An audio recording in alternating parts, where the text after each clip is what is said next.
Hey everybody, what is going on? Hexlex here. Got another Master Duel video for you. So coming back to Phantom Knights yet again. I really like this deck. This has been honestly one of my favorite decks, I think, for probably the entirety of the time I've played Master Duel. I think this would probably be a top 5 for me, honestly. I think this deck is really sweet. I love the ability to not only, like...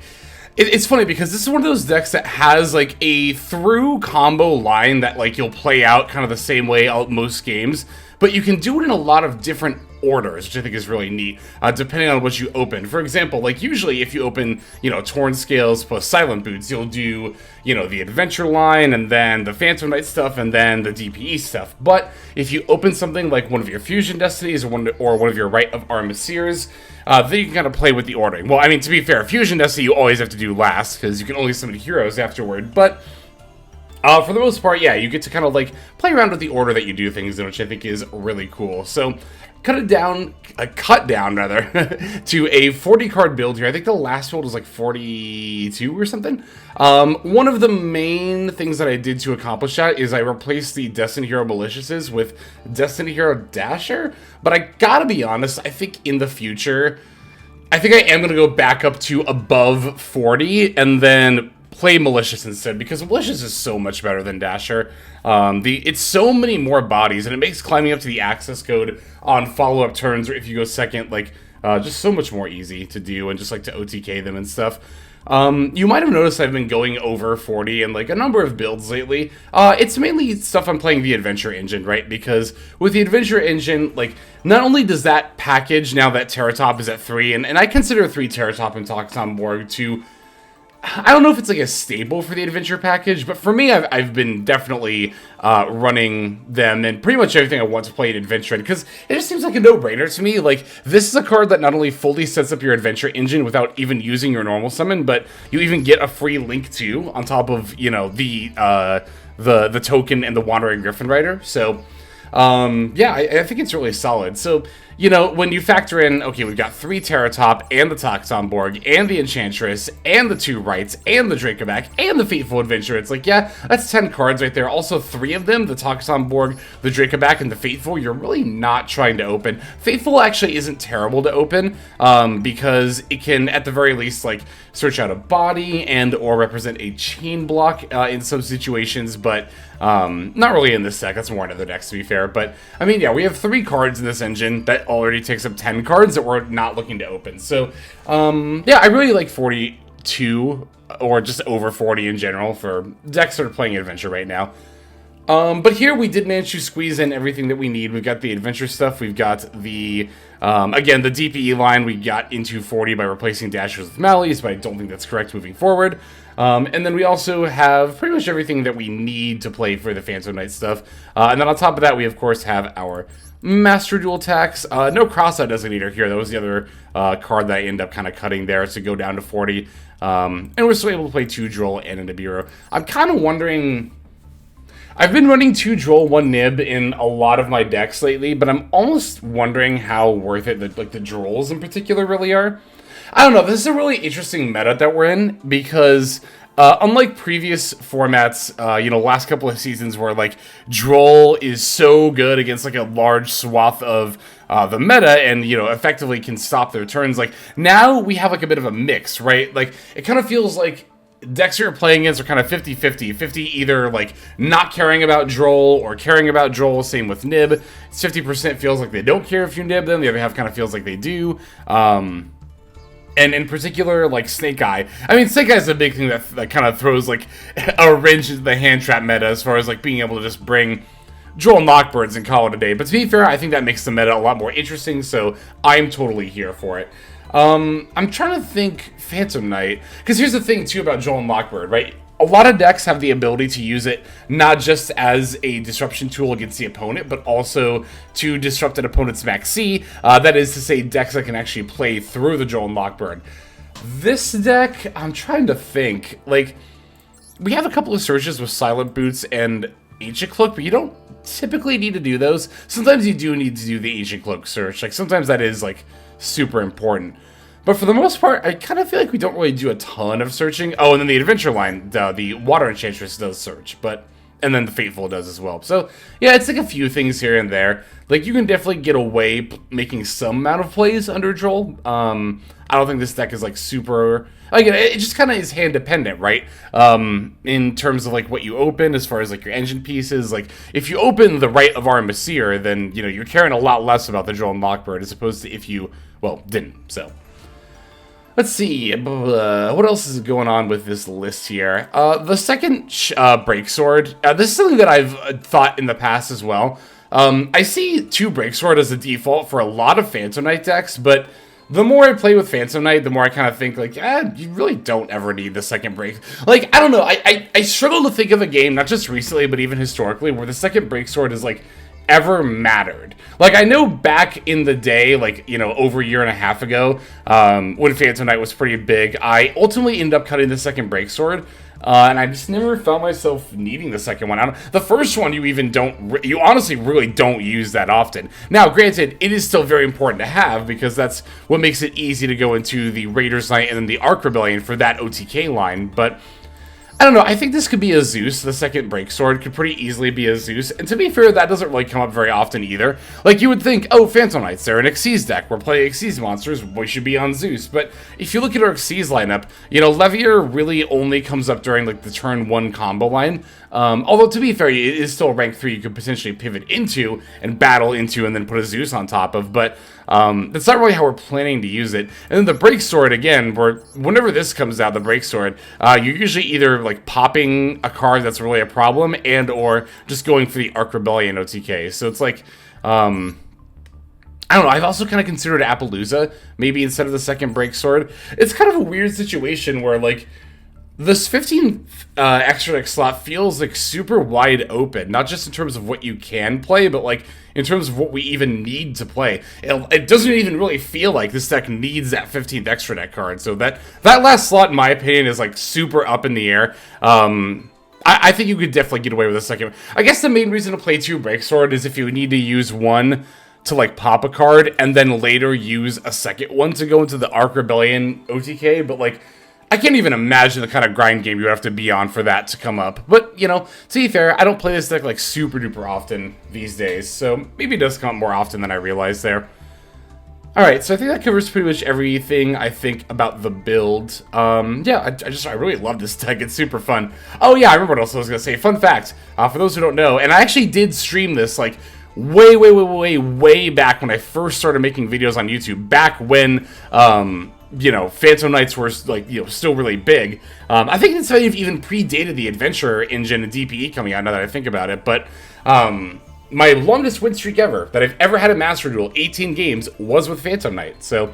always a good time to come back and revisit this deck. But let's go ahead and break this list down card by card, and then we'll look at some gameplay. So we're on 2 Joel and Lockbird, 3 Max C, 3 Speed Roid Terratop, 1 Speed Roid Takaton Borg. We also have 2 the Phantom Knights of Ancient Cloak, 2 the Phantom Knights of Silent Boots, 1 the Phantom Knights of Ragged Gloves, 3 Ash Blossom and Joyous Spring, 3 the Phantom Knights of Torrid Scales, 1 Destiny Hero Denier, 1 Water Enchantress of the Temple, 1 Destiny Hero Dasher, 1 Wandering Griffin Rider, 1 Nibiru the Primal Being, 1 Foolish Burial, 1 Reinforcement of the Army, 2 Fusion Destiny, 2 Rite of Armistier, 1 Dracoback the Rideable Dragon, 1 Fateful Adventure, 2 Called by the Grave, 1 the Phantom Knights of Shade Brigandine, and then 3 Phantom Knights Fogblade. That'll do it for the main deck. For the extra deck, we're on 1 Destiny Hero, Destroyer Phoenix Enforcer, 1 Levier the Sea Dragon, 2 the Phantom Knights of Breaksword, 1 Raiders Knight, 1 Ark Rebellion Xyz Dragon, 1 Link Spider, 1 Salamangreat Almirage, 1 Cherubini Ebon Angel of the Burning Abyss, 1 IP Masquerada, 1 Predoplant Vert Anaconda, 1 Dark the Dark Charmer Gloomy, 1 Nightmare Unicorn, 1 the Phantom Knights of Rusty Bardish? Yeah, Bardish. I can never remember. Oh, I always get Rusty Bardish and Shade Brigandine mixed up. I always get those names mixed up. But oh, and then finally 1 Access Code Talker. So, okay, there is our list. Let's go ahead and see these duels. Okay, our first game is going to be against Super Heavy Samurai. For the first time, I can't even tell you the last time I played against this deck before this game. I don't think I've played against them at all since the new pack came out, except for this one game. By the way, these duels that we're going to see, these were streamed a few days ago at the time of recording this. So If you are interested in checking that out, definitely go ahead in the description below, where you'll find links to both my Twitch page as well as my second YouTube channel where I put up VODs and stuff. So, yeah, as you can see, this hand did not really have very many plays. Silent Boots by itself is not a play. Fun fact, though, Ancient Cloak by itself is actually aligned to DPE. So, if I'd opened Ancient Cloak, that would, again, by itself, that would have at least been something, but with the Silent Boots, I'm just going to have to set my cards in pass. Although, to be fair, we do have 2 Fog Blades and the Called By and the Nibiru. So, you know, I'm feeling relatively confident about this matchup here. So, Motorbike's going to add the Wakaushi. Wakaushi's going to get placed into the scale there. Wakaushi F will place the Big Benki summoned itself. Big Benki F's going to add the Soul Piercer. And the Soul Piercer is going to be my Called By target because the card is very, very much not once per return. So, by using the Called By against it, I can stop any amount of searches, which will hugely hamper my opponent's plays here. Excuse me, especially as they're trying to get 2 off at the same time. Like, no, thank you. No, thank you. That's not happening. So yeah, like I said, this will definitely, like, severely limit what my opponent is able to do with their board. And then, of course, we also have the Fog Blades here for some backup. So, I'm just going to go ahead and use it on the Scarecrow, and then I'll probably just end up using the second one against the Wakaushi. The nice thing, too, is that both effects require a discard, so we commit our opponent to getting rid of a couple of their resources here before they end up having to just pass back over to us. The reason, too, that I negated the Scarecrow is because they discarded and then tried to bring back this Scales.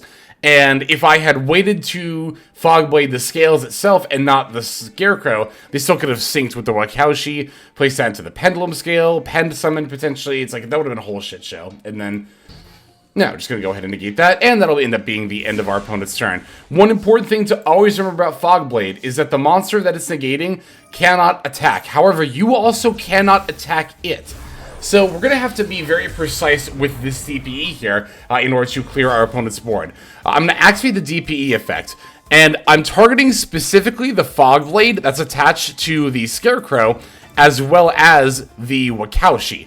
Because again, I can't attack a monster that has a Fog Blade attached to it. So by doing it this way, as you can see, we not only get rid of the Wakaushi, but also on top of that, we got rid of both Fog Blades, including the one that was keeping me from attacking the Scarecrow.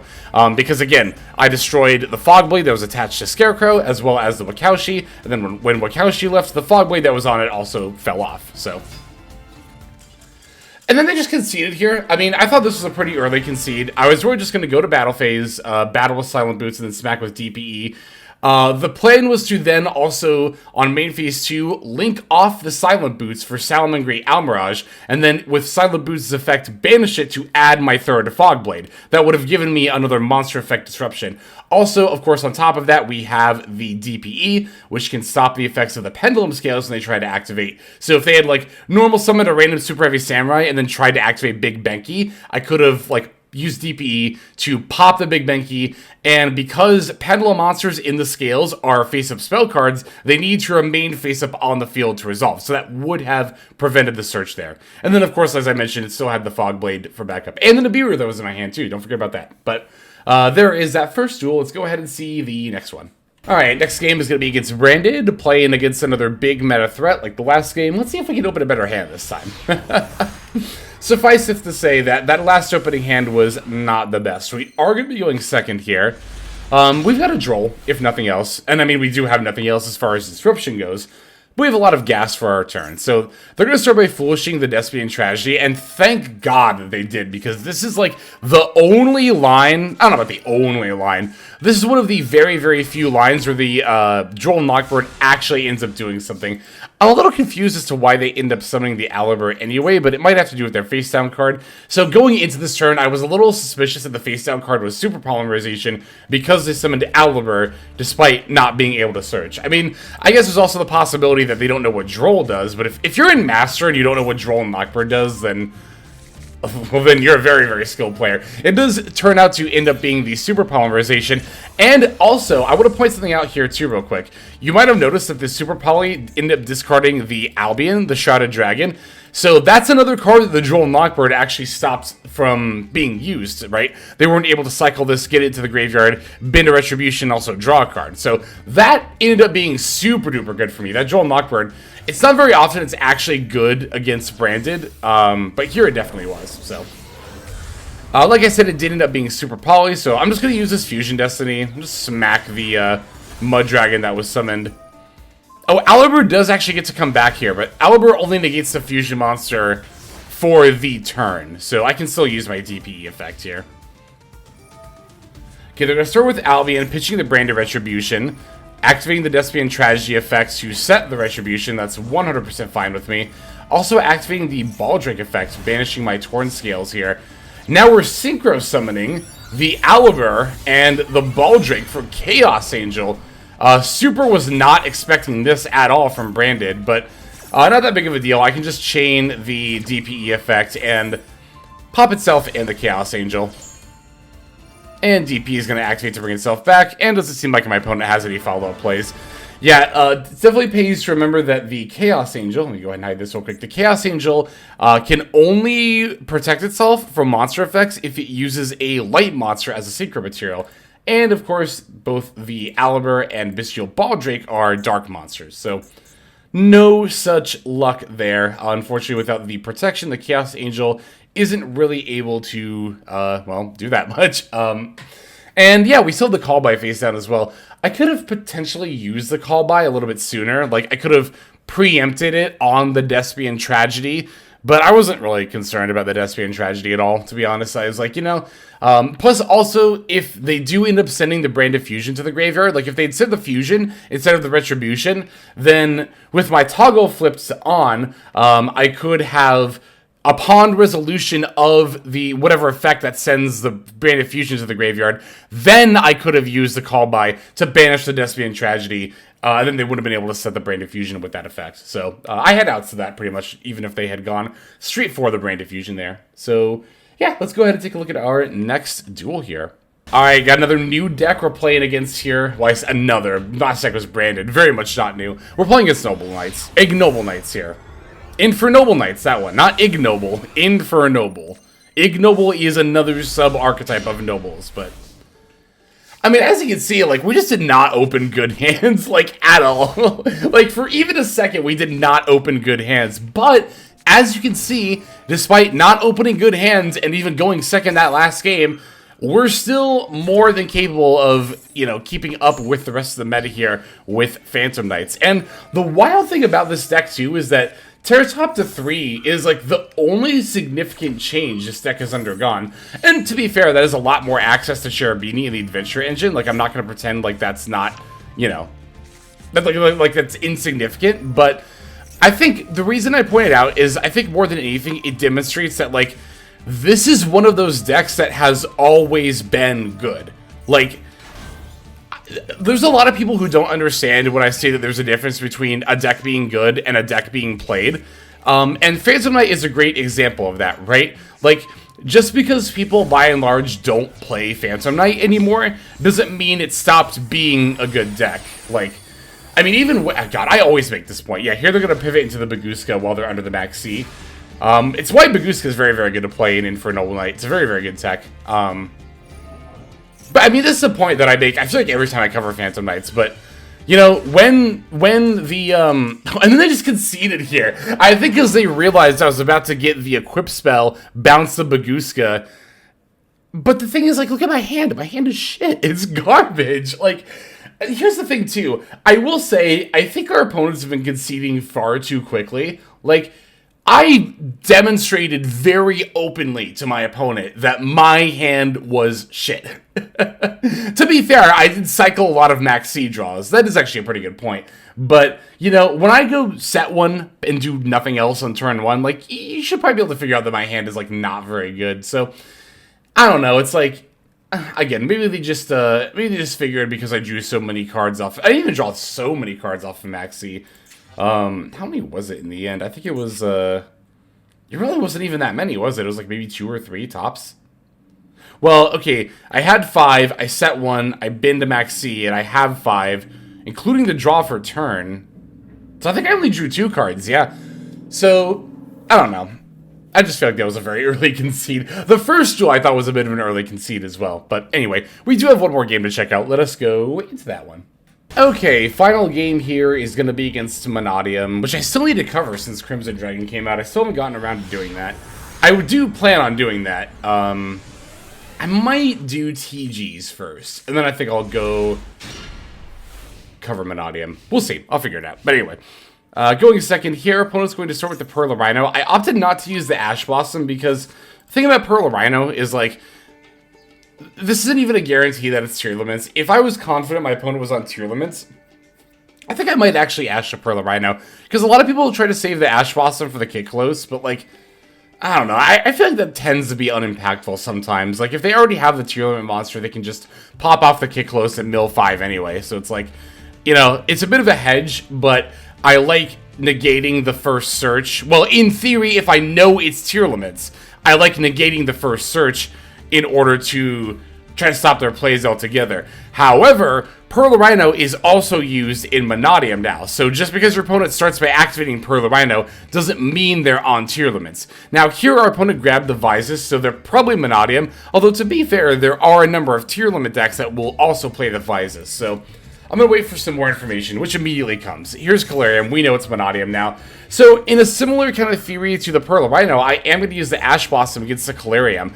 But moreover, my opponent's already done a search with the Pearl of Rhino, so, you know, they have 4 cards in hand. I know one of them is Visus, so that makes it much less likely for the other 3 cards to allow my opponent to have plays by them, you know, by just off what they open and nothing else. But if I let this go through, then they can get Rindabrum and grab what is it? The ball. Jesus, it's been a minute since I've played this deck, hasn't it? What is that stupid card called? Meek, that one. And then grab the Meek, and then they have a full combo. So it's like, you know, I'll just Ash the Calarium here. I'm willing to hedge, and sure enough, it pays off. They set a card and then pass. If possible, I really like leaving my opponent with, you know, only one, like, just only the cards that they open with. Here they had the Visus as well, but again, Visus I know doesn't do anything, so, but by itself anyway. Yeah, this was a weird Ash Blossom too. This was, by the way, this is negating the effect that lets me search the equip spell. We are far gone from the days of DK's legal cheating, which I think is a really gross title for that. Anyway, you know, this will show you which effect is activating, so it's definitely something to pay attention to, because I don't know, I feel like my opponent probably thought I was trying to grab, like, the Griffin Rider or something, but I just don't understand how, like, ashing the equip spell search is the right play, like, literally ever, but yeah, let's get rid of this Dasher here. That's the other thing too about Malicious is, like, yeah, if you play 2 Malicious, you're more likely to open it as opposed to the 1 Dasher. But to be fair, opening Malicious is also better than opening Dasher because you can discard Malicious for one of, like, various effects. We have Torn Scales and Fateful are the 2 big ones that come to mind first. And then you can potentially use that as a material for a summon if you need to, so I think Malicious is just so much better than Dasher in this deck. It's like unreal. But here we're actually getting to, like, do a combo here. So I'm not even really doing, like, a turn 2. I'm kind of just doing the turn 1 combo line here. Because it'll put enough damage on board for lethal. And then sure enough, they just concede before we even get to the end of it. I was a little bit worried about the face down card. Like, having to get rid of the Wandering Griffin Rider and then maybe not having lethal afterward, but, well, because even if I got rid of Griffin, the Ancient Cloak comes back, it gives the Bardish 800 attack, Cloak and Levier link for Vert, which summons the DPE, so that's Vert plus DPE is 3k, plus the Adventure Token is 2k is 5k. I would have been 200 short, actually, if I had to use the Wandering Griffin Rider. I would have been 200 damage short of lethal, so that would have actually mattered. But it didn't, so it didn't. Alright. Yeah, that'll go ahead and do it for this video. Thank you so very much for watching these games. Yeah, let's just go ahead and move now to the outro. Hey everybody, thank you so much for watching all the way to the end of the video. That means a lot to me. It's also a great way to support the channel, so thank you very much in that way as well. If you're interested in supporting the channel in other ways, like the very special patrons that I am thanking here, you can do so by checking out some of the links in the description. One of those goes to the Patreon, where you can join these fine folk and support the channel that way. I do post daily content over on Patreon, so you do get something for supporting there. And if you're interested, I also have a coaching tier option as well. Details again will be on Patreon in the link below. Also in the description linked below is my Twitch page where I stream a few times a week. You can go ahead and check that out, follow or subscribe over there if you ever want to catch me live. You'll also find my second YouTube channel if you feel like subscribing over there to watch some of the Twitch VODs as well as some additional non-Yu-Gi-Oh related content that I make over there. Again, any of those links you want to check out is all a great way of supporting. But again, even if you don't do that, just watching was also a fantastic way to support. And once again, I have to thank you so very much. But in any case, this is Hexlex. I'm going to be signing out, and I'm hoping you have a fantastic day.